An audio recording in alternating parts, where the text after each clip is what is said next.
Hi, my name's Kelly. I'm 28 years old and I live in my self-converted Ford Transit van, the Big Dipper. Let's go take a tour.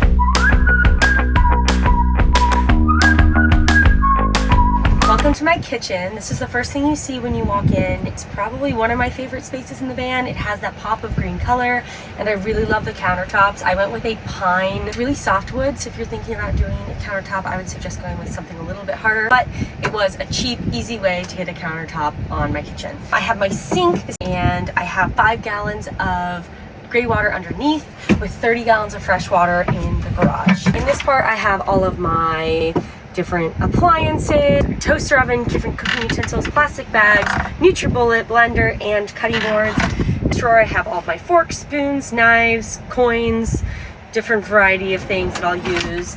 Down below, Coleman cooking stove. I just use my Coleman for everyday cooking. It's a typical camping stove. I like to leave the door open or have my fan on when I am using it for safety. A really easy, cheap way to have a stove but also save on counter space. Here is my 5-gallon gray water tank and a bunch of cleaning supplies. Looking at the wall here, you see this gold accent. This is a fun little way to spice up the space, a little contrast, and it was really easy to install. I have some 110 volt plugs. I have my water pump switch. I have some USB cords, and then of course a light. Going up to the top, I have all of my dry food storage, and then in this cabinet, all of my spices, vitamins, and recipes that I cook with. Moving over to the other side of the kitchen is my fridge and freezer. I just move this cushion back, lift this part up, and I have my Iceco 75-liter fridge and freezer combo. A non-negotiable for me when I wanted to move into the van was I wanted to have ice cream. So getting a freezer component was really important to me. But this fridge holds all the food I need and more for a single solo traveler with a nice size freezer. I can hold tons of fruits, vegetables. I make smoothies all the time, so it's a really great size and I love it. In this cabinet, I have all of my plates, cups, and bowls. The cabinet opens up a lot sometimes when I'm driving, so I wanted to make sure everything was plastic. I got it at the restore, so when things do fall out, they do not break, which is really nice. Now we're up in the cab area, and I have a headliner shelf that I installed for space, and adding these Vancillary brackets allowed me to have a ton of extra space for storage. So up here I have my curtains that I drop every night, a little bit of privacy and light reduction, and then up here I have all of my towels, hats, fanny packs, pickleball paddles, reusable bags, you name it. And a very great storage space for the van, and added a lot more that I could put up here that otherwise would have just been really open space. Being a solo woman on the road, I really wanted to take my safety seriously, and so I ended up buying a Blackview dual dash cam. So I have a camera in the back and a camera in the front that's running all the time. It's been really great because I can monitor the van when I'm away. So if there's an impact, someone hits the van or a break-in, I'm alerted and I have that footage already. It was a little bit on the pricier side, but it's been a great thing to have on the road and it's made me feel 10 times safer.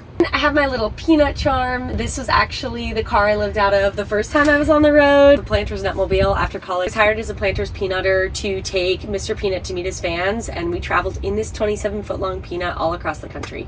It was a really amazing job and just kind of a sweet reminder of, you know, how I got to van life. And on the other side of the bench is my Nature's Head toilet and trash can. This was another thing in the van that I absolutely wanted to have as a solo traveler because I didn't want to have to relieve myself outside of the van in the middle of the night or in any situations that would make it feel unsafe. So having the toilet in here is huge. It doesn't smell as it has a vent and it runs on a very, very low voltage little fan, keeps all the smell out. It's been a great game changer to life on the road. Someone gave me some advice when I was building my van that you don't want to put the things you use every day in a bin, in a cupboard, because you're just going to be doing that every day to take them out. So I wanted to make the things I use every day or multiple times a day very accessible. So I have my toothbrush, contact solution, face cream, just bins I got from a hardware store in my hometown. I screwed them into the wall and they look really good and they have really worked. So I highly recommend something like this. If you're going to build a van, I absolutely recommend one thing for every van builder, and that is to have a MaxxAir Fan. I use this thing all the time, and I bought the version with the remote because there are times when I'm laying down, I don't want to get up, and I can control all from the remote. And it pulls air in, it sucks air out, and honestly, it's been a great way to keep the van fresh, remove some of the fumes when I'm cooking. Most vans I see have them, but Just want to make it really clear, if you're building a van, get a MaxxAir Fan and get one with the remote. This trapdoor to the garage is simply just for really one purpose, and that's so that I could reach my hand through and hit my off switch and my electrical switches in case I needed to cut power from inside the van. But it does also work as a way to put some things in between the bikes, but I don't really like to do that, really just for that access point for the electrical. An open closet isn't really something I've seen in a lot of van builds, and it happened partially because the door I had didn't really fit and I was trying to get on the road. But since having it, I've really enjoyed it. It adds a little bit of color, makes it feel like a home with a closet, but also allows me to hang up my clothes because you see them all the time and it's really easy to just hang them up, and so that's been really nice for me. Also, this hanging closet allows me to store my guitar, and then I also have a full-length broom. This mirror was a new addition. I didn't have a mirror in the van for a long time just for various reasons, but since I've had it, I've really enjoyed it. It's been a nice way to make sure I don't look too disheveled before a meeting, and it just adds a nice little touch to the overall look of the van. On the other side of the closet, I have all my clothes like shorts, tank tops, swimsuits, and then I have Tupperware and some toiletry things as well, with some propane being at the bottom. Welcome to the bedroom. This is where I spend the most time in the van, whether that's working, reading, sleeping, or just enjoying the views. Really wanted this space to be comfy, so I did the lofted bed to give it more of that cozy cabin treehouse vibe. These cabinets used to be overhead storage, but I realized I wasn't really using them because I had to climb into the bed every time. So I turned it into a bookshelf with some baskets for organization, and then I have some signatures of friends that I've met. It was a really fun reminder to always have people with me throughout this experience. I don't have a lot of decor in the van just because I only spend half the year in it, and hanging up pictures and things while you're in a moving vehicle can be challenging. So I decided to get a little creative with my pillows. I have a pillow with where I'm from in California, just a little accent pillow, and then this is my mushroom pillow by Chris Dackery. He is a printmaker and does these amazing pillows. He has a website which I'll link in the YouTube description, but really good friend of mine, and I really love his work. Another favorite part of my build is the ceiling. I use cedar tongue and groove planks. They're really thin and they're really light, but they were not very easy to put up. You have to get the groove and tongue exact, and sometimes they crack, but it added a really beautiful touch to my van. It gives it that cozy cabin vibe, and when I first had it, about the first year, it smelled a lot like cedar in here, which was really cool. Transits do curve, so that was the biggest challenge with these boards, is getting them to curve. Thanks to help of my dad, we were able to get that up and looking really good.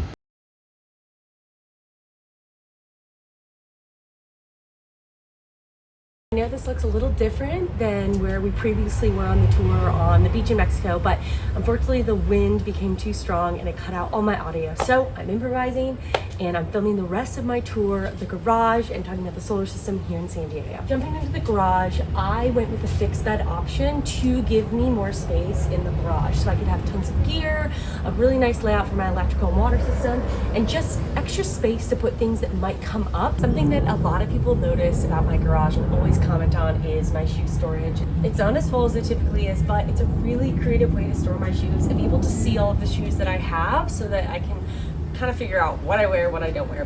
Just a hanging rack from the Home Depot. It fit perfectly on my transit door, and I really love this unique way to store my shoes. In the center, I have a bike drawer that can fit 2 bikes. Slide the drawer out.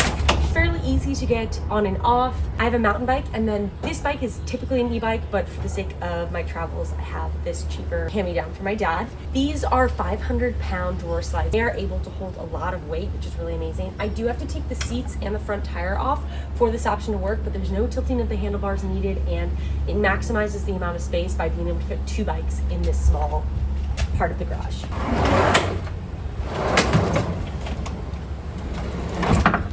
I have a 30-gallon water tank that is connected to a SureFlow water pump that's electric, so no foot pumping needed. And I also have an EcoTemp 25-liter hot water heater, and this is just for outdoor showers. This is actually meant to be located outside of a house. It's not supposed to be installed inside, so around that stipulation of this water heater, I decided to mount it towards the back so that whenever I used it, the doors would be open and I would have appropriate ventilation. And then I have all my shower supplies here, and then some hooks for drying out clothes or just shower things in general. My water system, I fill it up with this potable water hose, which is really important to have.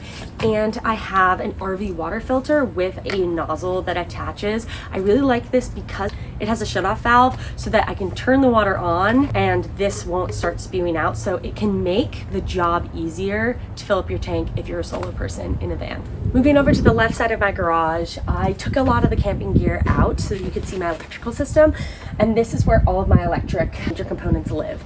I am able to access it from inside the van, as you learned, but I did want it to be an open space, not too cramped and crowded in case I needed to make changes or fix anything. And it's been a great location for the build. I have a Victron 2000 watt inverter. I use Renogy for my solar charger. I've been really happy with it. A few pieces of kind of conduit and things I've had to replace. So I recommend when you're buying your electrical components, buy a few more of each piece, just so if things do go wrong, you actually have it with you. I had one of my breakers go out in Mexico, and thank God I had an extra one, or else I would have been SOL. On the roof of the van, I have 570 watts of solar, 3 large panels. It takes up a lot of real estate on the roof, but I've been really happy with it, and I've been able to live out of it comfortably with plenty of power. Behind all this equipment, you can see my 3 house batteries, which are the batteries that the solar panels charge to run the electrical components inside my van. They are sun cycle lithium batteries. I have 3 of them. They're 100 amp hours each. I've been super happy with them.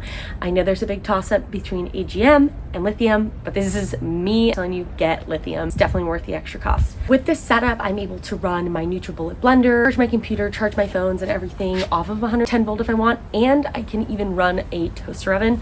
So it's definitely plenty of power, and I created the system where if I wanted to add on an extra battery, I had enough solar to make that happen. Thanks so much for watching my tour. If you want to connect via social media, you can find me on all platforms at Beach in a Van, and shoot me a DM if you have questions about the van builds, your own van journey, want to connect. I love meeting you all, and I'll see you on the road.